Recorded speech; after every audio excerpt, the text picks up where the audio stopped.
Okay, here is a work energy problem, a problem that essentially uses conservation of energy, or more generally, the work energy theorem. Um, Here is a mass that is connected to a spring via this inextensible string or rope. The spring itself has the ability to extend and contract. The spring has stiffness K, the mass has mass M, of course. Um, the pulley is ideal, it says. The rope or string connected to the mass is also ideal. It's massless and inextensible. And then you're told that the system is initially at rest, with the spring initially stretched by 1 centimeter. You're asked to determine the maximum stretch of the spring due to the mass moving down. In other words, you're letting the spring is initially unstretched, the mass is held still, and you let go. The mass moves down, stretches the spring. Um, the question is, how much does the spring stretch before the mass comes to a stop momentarily, I guess. And then you're given the values for G, M, and K.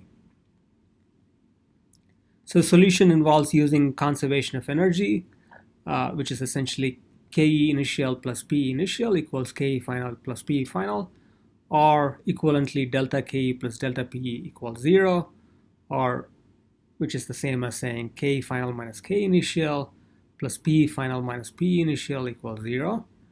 If there were other external forces, like if you had a force that was pulling this mass down aside from gravity, you can add that as a work done by that force here instead of the 0, but we don't have that here, so we just leave it as 0.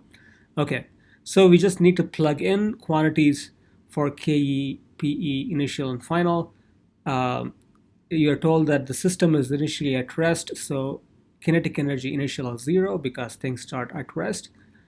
The kinetic energy final is also 0 because you're asked to find the maximum stretch of the spring. So as the mass moves down, the spring stretches, and the spring will have stretched to its maximum possible extent when the mass momentarily comes to a rest, right? So mass is moving down, momentarily comes to a stop. That's when the spring is maximally stretched, and then the spring pulls the mass back up, right? So the final kinetic energy for the purposes of this problem is also 0 because the mass is going to be momentarily at rest when the spring is maximally stretched. Okay, so the Ke terms are basically 0. So all there is this balance of initial and final potential energy. The potential energy consists of both gravity and spring potential energy. For the spring, P final minus P initial is half K S square minus half K delta square. So the formula for the potential energy for a spring is half K stretch square, stretch or compression. It doesn't matter whether it's stretch or compression because you square it, it's going to be the same. Once you square it, positive or negative becomes a positive number. So the formula is half K stretch square. So S, we denote the final stretch of the spring by S, which is unknown, which is in fact what we want to find. And the initial stretch of the spring is known. In fact, it's given to be 1 centimeter. Okay, so this is the expression for the difference in potential energy for the spring from initial to final. And then for gravity, the formula is mgy for potential energy. So the change in potential energy is going to be mg final minus y final minus mgy initial. So it's very important to understand that this formula is true only if you measure y upward. Okay, this formula mgy is true only if you measure y upward. If you are using, let's say, z, let's say you say mgz, which is measured downward, then you should actually use minus mgz. Okay, so this formula is true only if you measure y upward. So let's say we measure upward y, and then this is z downward. Let's just have those two notations in there. Okay, so what is y final minus y initial? The distance by which the mass goes down clearly is the same distance by which the spring stretches, right? So the string itself, the rope or the string itself is inextensible. So the only extension that can happen is from this spring. So the extension of the spring, how much this lengthens, is equal to the distance by which the mass drops. Okay, so if we say the spring stretches further by this amount, in other words, S, which is the final stretch, minus delta, which is the initial stress, then that is the distance by which the mass drops. In other words, if yi was higher than yf, the mass is initially higher and then lower.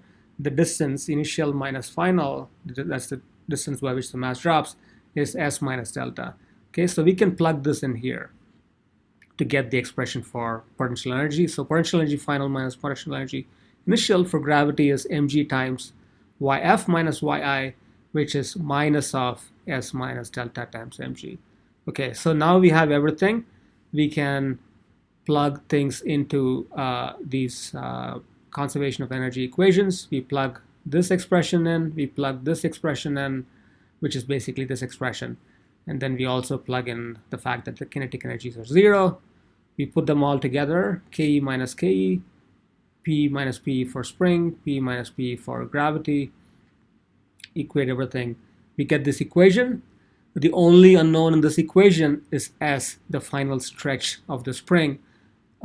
Everything else is known. K is known, M and G are known. Delta, the initial stretch of the spring, is known. And we can plug in the numbers. This becomes a quadratic equation in S. 200s squared minus 9.81s equals something. And then you can just solve the quadratic equation using the standard quadratic equation formula.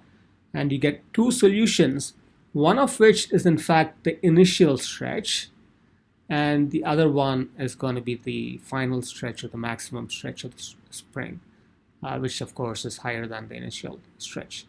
Okay, and that's it.